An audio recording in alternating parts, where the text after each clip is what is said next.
Quetta, the capital of Baluchistan, Pakistan, stands as a city steeped in history and surrounded by the imposing Sulayman Mountains. This rugged terrain, often veiled in mist and mystery, lends itself to the proliferation of local lore and whispers of the supernatural. Within this atmospheric setting, tales of haunted places are not uncommon, passed down through generations in hushed tones. Among these whispered legends, the story of Koi Chilton, meaning 40 bodies in Balachi, stands out, a chilling testament to a tragic past in a widely acknowledged haunted location. It is against this backdrop of ancient mountains and enduring legends that our narrative unfolds, centered around a group of friends drawn to the allure of a supposedly haunted house on the outskirts of Quetta. This group comprised individuals with distinct personalities and varying thresholds for fear. There was Ali, the pragmatic skeptic, always seeking logical explanations for unsettling occurrences. Zara, on the other hand, was easily spooked, her imagination often running wild with the slightest provocation. Then there was Omar, the self-proclaimed brave one, eager to face any challenge, though perhaps masking a hidden unease. Finally, there was Fatima, the curious believer, fascinated by the paranormal and hopeful to witness something otherworldly. Their motivation for venturing to this dilapidated house was a mixture of youthful bravado, a dare made during a late-night gathering, and a shared fascination with the local ghost stories that permeated Quetta's cultural fabric. The air in Quetta itself often carries a sense of old history. The prevalence of stories like that of Koi Chilton suggests a community that acknowledges, perhaps even expects, the possibility of encounters with the spectral realm. The legend of Koi Chilton, deeply embedded in the folklore of Quetta, speaks of a profound loss and lingering sorrow. The narrative recounts the plight of a devout couple residing in the Sulayman Mountains who yearned for children. Their prayers remained unanswered until the son of a holy man, moved by their desire, bestowed upon the wife 40 pebbles, promising them offspring. In an unforeseen twist of fate, she gave birth to 40 babies, a number far exceeding their capacity to care for. Overwhelmed by this sudden abundance, the husband made the agonizing decision to leave 39 of the newborns on the desolate summit of Chelton, hoping for divine intervention. Later, consumed by remorse, the wife returned to the mountain and found her abandoned children alive. In a desperate attempt to reunite them all, she placed the 40th child on the peak overnight, but by morning the infant had vanished, taken away by its siblings. From that day forward, it is believed that the spirits of these 40 children haunt the slopes of Koi Chilton, their ethereal presence creating an atmosphere of unease, and the sounds of their sorrowful cries carried by the wind. The very name of the mountain, 40 Bodhis, serves as a constant reminder of this tragic legend. This deeply unsettling backstory, woven into the local culture, subtly foreshadows a sense of loss and potential spectral encounters that could await the friends at the haunted house. The pervasive nature of this legend within Quetta underscores the community's familiarity with tales of the supernatural, making the friends' quest to experience a haunted location feel like a natural extension of their environment. The journey to the abandoned house took them away from the bustling city, the roads becoming increasingly narrow and winding as they ventured into a more isolated area. The air grew cooler, carrying the scent of dry earth and wild shrubs, and an unnerving silence began to settle around them, broken only by the hum of their car engine. As they finally reached their destination, the house loomed before them, a skeletal structure against the dusky sky. Broken windows stared out like vacant eyes, and overgrown vegetation clawed at the decaying walls. The paint peeled away in strips, revealing the aged wood beneath, and the roof sagged in places, hinting at years of neglect and abandonment. A rusted gate hung precariously on its hinges, creaking ominously in the gentle breeze. The sounds of the environment were stark and unsettling. Wind whistled through the broken panes of glass, and the dry leaves scattered across the overgrown yard rustled like whispers. An unnatural silence would occasionally descend, amplifying the feeling of isolation and foreboding. The friends' initial reactions were a palpable mix of excitement and nervousness. Zara gripped Fatima's arm, her eyes wide with apprehension, while Ali tried to maintain a facade of skepticism, though even he couldn't deny the unsettling atmosphere. Omar, ever the daredevil, grinned and urged them forward, eager to explore the mysteries within. While Fatima, her curiosity piqued, quietly observed the house, a sense of anticipation flickering in her eyes. Hesitantly, the friends pushed open the creaking gate and stepped onto the property. As they crossed the threshold into the house, an immediate shift in atmosphere enveloped them.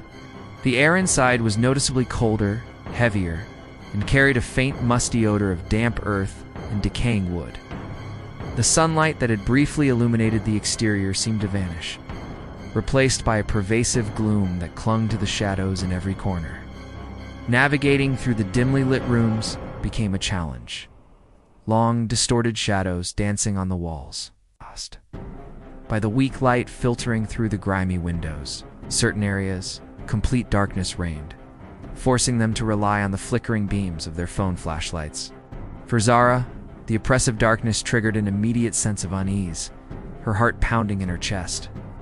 The lack of visual stimuli amplified her anxiety, making her feel vulnerable and exposed. As they moved deeper into the house, they encountered narrow hallways and small, confined rooms. For Omar, usually so confident, the tight spaces began to induce a subtle feeling of restriction, creeping discomfort that he tried to ignore. The feeling of being enclosed with limited options for escape began to prick at his bravado. The fear of darkness and the feeling of confinement, both potent triggers for primal anxieties, began to weave a palpable tension within the group. As they explored the decaying structure, subtle, unsettling events began to unfold, gradually chipping away at their initial bravado. Faint whispers seemed to drift from empty rooms, too indistinct to understand, yet undeniably present. The floorboards on the upper level creaked as if someone were walking, even though they were certain they were alone on the ground floor. A sudden, sharp bang echoed from the far end of the house, causing Zara to jump and clutch Fatima's arm. Fleeting shadows flickered in their peripheral vision, disappearing as soon as they turned their heads, leaving them questioning what they had just seen. In one of the bedrooms, a dusty book suddenly fell from a shelf, landing with a disconcerting thud. In another instance, a door that they were sure was closed slowly creaked open, revealing only darkness beyond. Ali, the skeptic, attempted to rationalize each event, attributing the whispers to the wind, the creaks to the settling of the old house, and the bang to some natural cause. However, even his explanations began to sound strained, as the occurrences became more frequent and inexplicable. Fatima, her eyes shining with a mixture of fear and excitement, whispered about the spirits of the 40 children from Kauai Chilton, suggesting that they might be the source of these strange happenings. As they ventured further into the house, the legend of the Mum of Quetta subtly began to weave its way into their experience. While exploring a particularly dark and dusty room, Ali recounted the tale of a monstrous creature with the upper body of a woman and the lower body of a lion, said to inhabit the caves in the mountains around Quetta. He spoke of its long nails, black curly hair, and a bushy tail, and how elders used to warn children to be indoors before sunset for fear of the mum. As he finished the story, a faint scratching sound emanated from within the walls, a sound that seemed to have long, sharp edges. Later, while passing a broken mirror in a dimly lit hallway, Zara thought she caught a fleeting glimpse of something with long, dark hair and glowing eyes in the reflection, an image that vanished as quickly as it appeared. Though these instances were brief and could perhaps be dismissed as tricks of the light or overactive imaginations, they planted a seed of unease, hinting at the possibility of a more monstrous presence lurking within the house. The unsettling atmosphere reached a breaking point in the main hall of the house. The air suddenly grew intensely cold, and a palpable sense of dread washed over the group. A low guttural moan echoed from the shadows at the far end of the hall, and a dark, indistinct figure began to coalesce. It seemed to writhe and shift, its form unclear but undeniably menacing. Unexpectedly, a loud crash startled them as a heavy chandelier fell from the ceiling, narrowly missing them. Zara screamed, her fear reaching a fever pitch, while even Ali's face paled with terror. Omar, despite his earlier bravado, stumbled backward, his eyes wide with disbelief.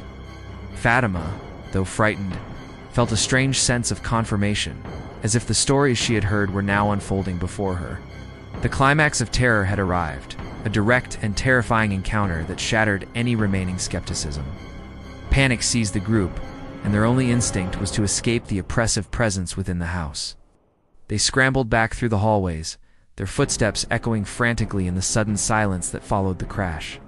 Their breath came in ragged gasps, and the cold air outside felt like a welcome reprieve as they burst through the front door and into the night. They didn't stop running until they were a safe distance from the house, their hearts pounding in unison. The immediate emotional fallout was evident in their shocked expressions and trembling hands. Disbelief mingled with raw terror as they tried to process the events they had just experienced. Once their breathing returned to a more normal rhythm, they huddled together, recounting their individual experiences.